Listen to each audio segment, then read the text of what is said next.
дан старт работе Координационного совета, который объединит в своих рядах и в своем составе представителей тюркских народов, проживающих в московском конгломерате. Эта идея принадлежит Конгрессу татар Москвы, который сегодня провел это первое рабочее совещание. В нем приняли участие 12 человек, но это только начало. Совет будет шириться, Совет будет развивать свою деятельность и в первую очередь будет заботиться о национальном развитии, о языке, о культуре, о традициях. Конгресс татар, который объединяет все тюркские, я сегодня услышал, и не только тюркские народы, я только за, потому что у нас в исламе мы вообще не делим тюркские и не тюркские, да. Все мусульмане братья. Вот, однако все правильно было сегодня сказано, культурный код, да, сам Аллах в Коране говорит: я создал людей племенами и народами, чтобы они познавали друг друга. Если не будет людей и народов, что мы будем познавать? Джиннов будем познавать, инопланетян? Нет. Значит, мы должны сохранить свою культуру, свой язык, полностью согласен, поэтому и пришел. И благодаря религии Аллах, вообще ислам, многим народам России и не только, помог сохранить свою идентичность. Вот именно ислам и на Кавказе, и в Татарстане, и в Башкортостане, и в других точках земли ислам помог людям сохранить свою идентичность, свой культурный код. Действительно, вот положение татар, татарского языка оставляет желать лучшего. Я сейчас живу в Котельниках, мы вот создаем скоро нашу татарскую культурную автономию. Ну вот своим участием, чем могу, постараюсь помочь и участвовать активно в этих процессах. Сохранить язык, идентичность, индивидуальность – это большая, так сказать, большая честь для любого человека. Ну а для тюркских народов это очень важно, поскольку их сейчас много в Москве. И, конечно, им всем тяжело, потому что язык, если на нем не говорить, то он, так сказать, он умрет и потеряется, и все. Я хочу сказать, конечно, главная цель, задача, то, что сегодня организовывается, это очень благое дело. Полностью я с вами, куда достойные братья, вижу, все разумные уже, у всех седина, все уже с разумом. Нам, на самом деле, я бы что хотел оставить за собой моим детям, моим внукам, кто их окружает. Для моей родной Москвы, для всей России, все те самые лучшие ценности, которые есть у нас в первую очередь в исламе и в наших национальных культурах. Пусть мы станем катализаторами лучших чувств и для других народов, мы так и становимся. Дай Аллах, чтобы каждый в своем семье мог лучшими ценностями воспитывал своих детей. В первую очередь у себя дома и в дальнейшем, чтобы вы же становились как примером для других соседей, для других людей, чтобы были много единомышленников. К этому, я вижу, мы и идем. Желаю всем нам удачи, благополучия и баракат Всевышнего, чтобы нам отдал это дело достойно довести. Это все, что мы будем оставлять за своими плечами своим детям, своим потомкам. Я сейчас вижу именно сохранение через культуру. То есть основное, это, я считаю, это, допустим, это интернет, это мобильные приложения, которые бы объединяли все ресурсы. Понимаете, то есть через которые человек мог бы заходить и, соответственно, приобщаться, да, там, и ходить на Сабантуй. Ну, знаете, многие элементарно не знают, когда. Ой, оказывается, Сабантуй был неделю назад, а я и не знал. В этом году он был онлайн, знаете? Серьезно. Если смартфон сейчас удерживает внимание молодежи, значит, через смартфон мы сможем удерживать их внимание. Интересно именно, действительно, создание вот такого ресурса, вот, и, соответственно, как-то донести это до молодежи. Знаю проблемы Москвы, ну, скажем так, не понаслышке, да, вот, языка, культуры, да, как хромает у нас религия. Почему люди не изучают свою религию? И не только свою религию, да, они знают и, скажем, христианство, иудаизм, не знают, не познают, считают, что им это не нужно, но это неправильно. Это основные религии, основные мировые религии, которые мы должны знать. Из этого складывается наше мироощущение, миропонимание. Куда мы движемся, куда идет развитие, как мы можем влиять на нашу монокультуру. Мы не можем отбрасывать, скажем так, соседние народы, да, которые вот рядом с нами проживают. Это христиане, иудеи там, или, скажем так, другие верования, да, они живут здесь рядом с нами. И мы не можем просто их отбрасывать. Мы должны их понимать. Они должны понимать нас. И таким образом складывается диалог. Исходя из этого диалога мы строим нашу работу. Основоположник борьбы на поясах, один из основоположников.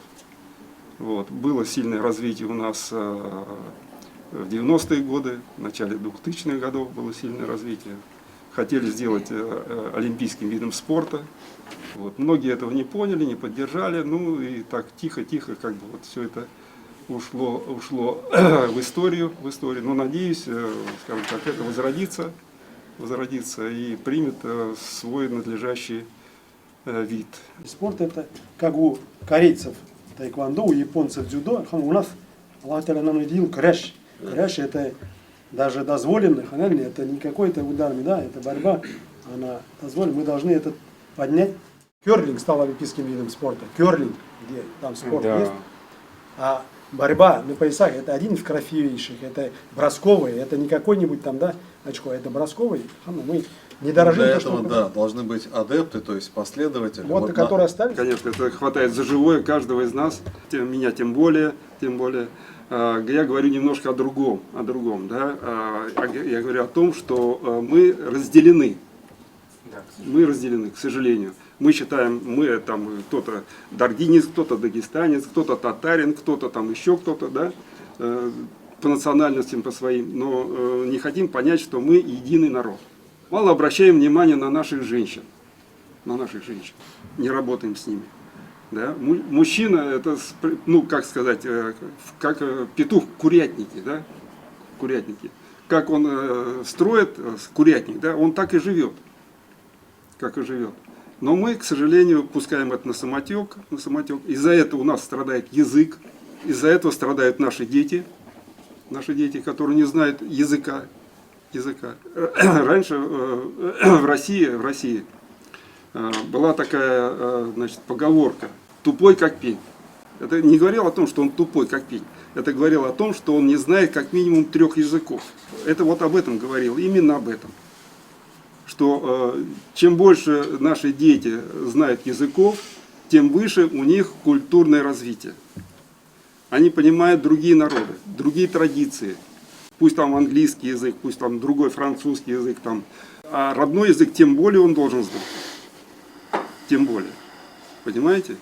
А мы это вот как вот, скажем так, мужчины, как мужское население, этот вопрос упускаем и отодвигаем, не обращаем на него внимания. А от нас зависит, как женщина будет вести семью и как воспитывать детей. Детей будет воспитывать, с каким языком они вырастут. У нас, у татар есть такая поговорка: тугантеле, анателе. Это что говорит о том, что родной язык – это язык женщины, матери, да. И чем больше наши дети будут знать языков, тем богаче мы будем с вами вместе. С 2018 года активно вопрос изучения родных языков в школах обсуждался, и сейчас, в принципе, у всех родителей есть право подать заявление на изучение своего родного языка в любом месте России. Вот. И мы выдвинули инициативу, чтобы обратились к мэру Москвы сначала со своими предложениями и требованиями, чтобы вот этот вопрос в Москве решался. Задавали эти вопросы Шапошникову, председателю Мосгордумы, когда была встреча с татарами. Получили ответ такой формальный. И главное, вот, одна из главных проблем довести вот, права родителей, права всех представителей народов России на изучение своих родных языков, чтобы эта проблема поднималась на разном уровне, поднималась общественностью. Без широкой поддержки снизу эту проблему не решить. Мы как бы связующее звено с татарским, с тюркским миром, и мы являемся проводниками для нашего народа кумыкского. Вот большой тюркский мир. Не только с татарами, но и с башкирами, и с турками. Мы вот и в Турцию ездили, там открывали дернек. Наладить обучение дистанционно. Дистанционно это очень интересный, да, формат, потому что дети, в принципе, сейчас сами обучаются дистанционно. Поэтому вот это дистанционно, это в духе времени. И для этого, да, поддержка снизу, это значит поддержка родителей, да, чтобы их в правильное русло направить детей. 3 раза в неделю час занятий национальному языку, он никогда не помешает. То, что касается вот роли женщин наших в семьях. Так как мы люди восточные, тем более представители мусульманских народов, да, безусловно, глава семьи это мужчина. Но мы должны признаться себе, что наших детей воспитывают именно женщины. То есть я по себе сужу. Я с утра ухожу, все вечером прихожу. Здравствуйте, до свидания, конечно, выходные, но это не то. Женщина воспитывает, кто будет наши дети. Поэтому мы должны сделать хороший, правильный выбор всегда, потому что действительно наше будущее зависит от них. Из нас сделали народом пляски и этого. Нам говорят, и нас приучили с детства, что политика грязное дело. Нам привили, как будто, и наш народ говорит, зачем в политику лезть, это же грязное дело. И говорят, даже, как и старый говорят, если вы не занимаетесь политикой, то политика будет заниматься вами, и те законы, которые они придумают, вам придется по этим законам жить.